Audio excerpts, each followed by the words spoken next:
Pada tahun 80-an, para kiai melihat bahwa rakyat Indonesia sudah melupakan kasus Ba'alawi dan Irsyadiun, maka para kiai pun mulai mempromosikan Ba'alawi kembali bahkan secara masif. Digandenglah ulama dan para penceramah Ba'alawi walaupun kadang tidak alim. Para kiai mengajarkan umat untuk cinta Ba'alawi, bukan hanya yang alim Habib saja, bahkan juga Ba'alawi yang paling awam sekalipun. Saya teringat pada suatu kejadian.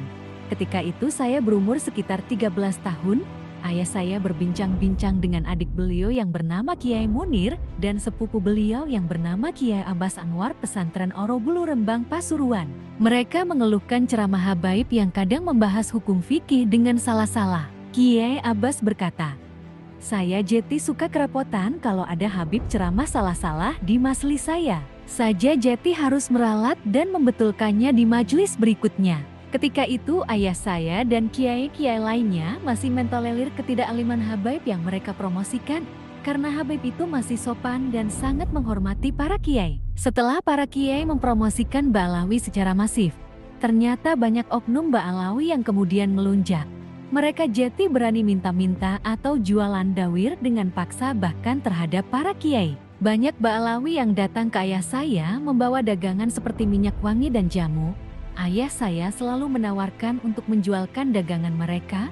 Mereka disuruh pulang dan kembali lagi setelah seminggu. Seminggu kemudian mereka pun datang lagi dan ayah saya memberikan uang hasil penjualan dagangan mereka tanpa mengambil untung sedikit pun.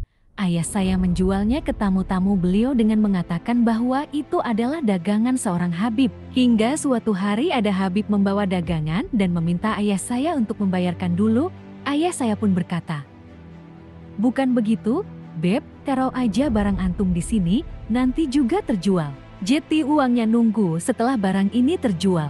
Namun Habib itu dengan congkaknya maksa ayah saya. Sehingga ayah saya pun marah dan mengusir Habib itu sambil berkata, "Esangku kaget tok ya keturunan Kanjeng Nabi Jia. Dipikir kamu aja ya yang keturunan Kanjeng Nabi." Saya pernah bertamu pada seorang kiai di Jawa Barat, dibawa oleh Kiai Ahmad Hasan Pantran Benda Kerep Cirebon. Ketika di jalan, Kiai Ahmad menelpon Kiai yang sedang dituju itu tapi telepon tidak diangkat. Setibanya di rumah Kiai itu, kami pun mengucapkan salam dari depan pintu teras tapi tidak ada yang menyahut. Setelah beberapa menit maka datanglah seorang santri dan mengatakan bahwa tuan rumah sedang keluar.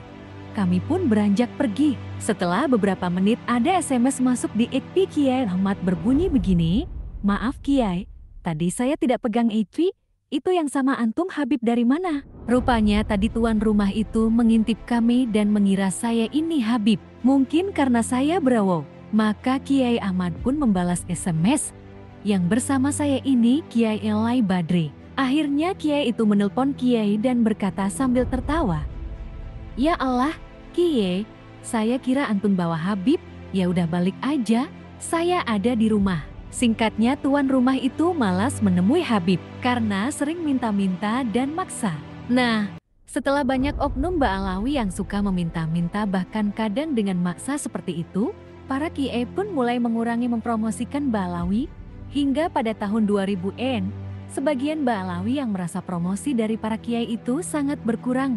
Maka mereka pun kemudian mulai masif mempromosikan diri mereka sendiri dengan ceramah-ceramah bertema Cintai Habaib. Banyak narasi yang sering kita dengar dari para penceramah mereka, yang menurut saya terlalu vulgar menuntut umat untuk mencintai mereka sendiri sebagai Ahlul Bait. Semisal ceramahnya Habib Taufik Assegaf Pasuruan Ketuara, Habib Segaf Baharun Pesantren Dalwa Pasuruan, Habib Novel Aladros Solo.